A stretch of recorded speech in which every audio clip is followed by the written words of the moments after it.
Ami Tefa, bonjour. Je voudrais aujourd'hui vous faire des révélations parce que l'heure est grave. La révélation que j'ai à faire, c'est par rapport à notre nation, la Côte d'Ivoire. La situation politique actuelle commande que nous fassions une analyse au niveau de la situation économique également. Voyez-vous, le discours de la Baule qui a consacré ce qu'on a appelé la démocratie dans la formule que nous connaissons, ce discours-là, dis-je, n'a pas défini seulement la démocratie en tant qu'instrument permettant ou favorisant l'alternance politique. Non. Je m'inscris en faux en cela. Et là, la Côte d'Ivoire a connu des politiciens qui ont tenté de nous faire croire, de nous faire accepter le fait que quand on parle de démocratie, c'est toi tu gères, tu t'en vas, l'autre vient prendre alternance. On a omis tout le chapitre qui parle de l'économie. Et aujourd'hui, quand on dit démocratie, c'est la partie politique seule que nous avons acceptée. Chers Ivoiriens, c'est mon devoir de vous apporter l'éclairage. Je vous cite une nation. Vous allez me dire s'il y a démocratie là-bas ou pas. Prenons l'Angleterre. Est-ce qu'il y a démocratie en Angleterre ou pas? Vous allez me dire qu'il y a démocratie. Eh bien, dans la même Angleterre, il y a une reine qui demeure au pouvoir et il y a une reine qui reste comme la présidente à vie. Prenons une autre nation, l'Allemagne. Il y a démocratie en Allemagne ou pas? Angela Merkel. Et à son combien mandat? Voilà. Le tout n'est pas de dire que nous faisons la démocratie lorsque nous nous limitons au niveau politique. La démocratie commande aussi ce qu'on a appelé la bonne gouvernance. La démocratie, ce n'est pas seulement l'alternance politique. La démocratie, c'est aussi la bonne gouvernance. Or, la bonne gouvernance commande quoi? La bonne gouvernance commande la répartition équitable des richesses, l'égalité de chances de tous au niveau des emplois de l'État, au niveau de la richesse de l'État, la responsabilité dans la gestion de la chose commune, et ça commande aussi de rendre compte. La démocratie suppose aussi ce qu'on appelle l'état de droit, ce qu'on ne veut pas dire, l'état de droit. Et l'état de droit, c'est quoi? C'est le respect des institutions de la nation. L'institution judiciaire doit jouer son rôle sans être influencée par l'institution politique. L'institution législative doit jouer son rôle sans être influencée par ce qu'on appelle le pouvoir exécutif. Or, c'est parce qu'on nous sert. On nous sert une démocratie qui se limite à « oh, toi de là pour que je m'assoie ». On nous sert une démocratie où un clan détient entre ses mains toutes les richesses. On nous sert une démocratie où les jeunes n'ont pas de boulot, ils n'ont pas droit à la parole. On nous maintient dans la misère pour mieux nous exploiter. On nous sert une démocratie où on viole la Constitution au gré de nos intérêts claniques, au gré de nos intérêts politiques. On nous sert une démocratie où rien n'est important si ce n'est le poste du président. Cette démocratie-là, chers Ivoiriens, nous devons la vomir. Nous devons vomir cette démocratie-là. Parce que la démocratie, nous devons non seulement vomir cette démocratie qui se résume à la partie politique, mais également nous devons prendre sur nous aujourd'hui même de mener le combat de la démocratie sur le volet économique. Voyez-vous, chers Ivoiriens, chaque année, la Côte d'Ivoire perd 24 000 milliards de francs CFA au niveau de cacao seul. Je répète, la Côte d'Ivoire perd 24 000 milliards de francs CFA au niveau du cacao seul. Pour ceux qui savent calculer, prenez vos calculatrices.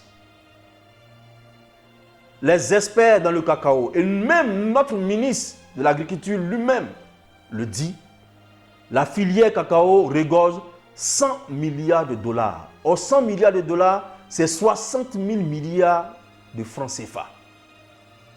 Or, comme vous le savez, dans le cacao mondial, la Côte d'Ivoire à elle seule pèse 40% de tout le cacao du monde entier.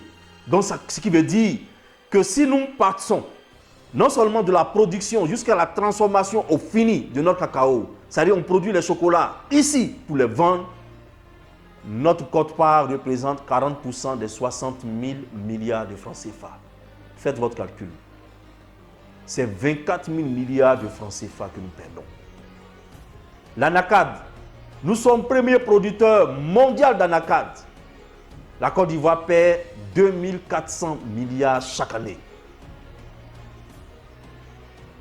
Et là, je ne cite même pas pétrole, gaz, parce que nous en avons. On veut nous faire croire qu'on n'a pas de pétrole, c'est archi faux. Je ne parle même pas du diamant et de l'or qu'on exploite en Côte d'Ivoire, parce que nous en avons. Je ne parle même pas des terres rares, c'est-à-dire que les produits, les cuivres et autres qu'on exploite en Côte d'Ivoire, qui rentrent dans la fabrication des fusées et dans la fabrication des portables. Mais si je veux continuer mon analyse sur le plan économique, je m'en vais vous dire que l'Atiké seul, si on avait pris sur nous de le transformer de façon industrielle pour le vendre dans le monde entier, avec un seul marché, qui est le marché chinois, l'Atiké seul pouvait nous rapporter 21 000 milliards de francs CFA. La mangue, c'est pareil. L'anacade et tous nos autres produits agricoles, si nous le transformons, voici ce que nous perdons. Je pense que si nous avions intégré la démocratie au sens économique, si nos dirigeants avaient intégré cette démocratie au sens économique, cette démocratie qui suppose la bonne gouvernance, cette bonne gouvernance qui suppose de demander la position de chaque peuple, d'amener le peuple à participer à la gestion, on aurait pu dire aujourd'hui, nous sommes fatigués d'être producteurs, que nous voulons passer au stade de transformateur. Et cela aurait été pris en compte. Mais tant que toi, mon peuple de Côte d'Ivoire, tu te limiteras à suivre les politiciens dans leur vision de la démocratie, on sera toujours pauvre, on sera toujours malheureux, on sera toujours des candidats à l'immigration clandestine et mourir dans les bateaux, dans l'eau, dans la mer. On sera toujours traité comme on l'a été maintenant. Pour une simple élection, on est déjà 100 morts. Ça n'est de trop. Ça n'est de trop. Ça n'est de trop. Trop, c'est trop. Mon peuple, le devoir t'appelle maintenant de décider de dénoncer ce système-là qui nous met dans l'assujettissement économique. Le devoir nous appelle, nous tous, maintenant, de rentrer dans ce combat pour être affranchis économiquement, pour notre indépendance économique. Alors, mon peuple, c'est le moment. C'est le moment de s'affranchir économiquement. C'est le moment d'exiger notre indépendance économique. Car indépendant économiquement, la Côte d'Ivoire peut offrir jusqu'à 11 millions d'emplois. Indépendant économiquement, si nous passons à la transformation locale de toutes nos matières premières, il n'y a pas un seul pays au monde qui peut nous dicter sa loi. Alors, chers frères, le bon combat, c'est celui de l'indépendance économique. Chers frères, le bon combat, c'est celui de redresser la démocratie dans le sens de la démocratie économique qui prend en compte ce qu'on appelle la bonne gouvernance. Chers frères, c'est le moment d'afficher notre désir de cette indépendance économique pour que nous sortions de l'assujettissement politique, pour que nous sortions de la misère, de la pauvreté, pour que nous sortions du sous-développement et du chômage. Si ce message te trouve, ne reste pas assis. Partage ce message. Mais en même temps que tu partages, mets-toi en action parce que actuellement ta nation t'appelle. Mets-toi en action pour que la victoire de ce combat-ci ne soit pas la victoire d'un camp contre un autre, d'une ethnie contre une autre ethnie, d'un clan contre un autre clan. Mais que ce soit la victoire des pro-Côte d'Ivoire, que ce soit la victoire de tous les Ivoiriens, que ce soit la victoire de tous ceux qui vivent sur ce territoire ivoirien, que ce soit l'affranchissement total de la soumission et notre indépendance économique. Quand on parle du combat politique, retiens que nous devons mener le bon combat qui est le combat économique et que l'heure est venue pour qu'on s'affranchisse, ici et maintenant.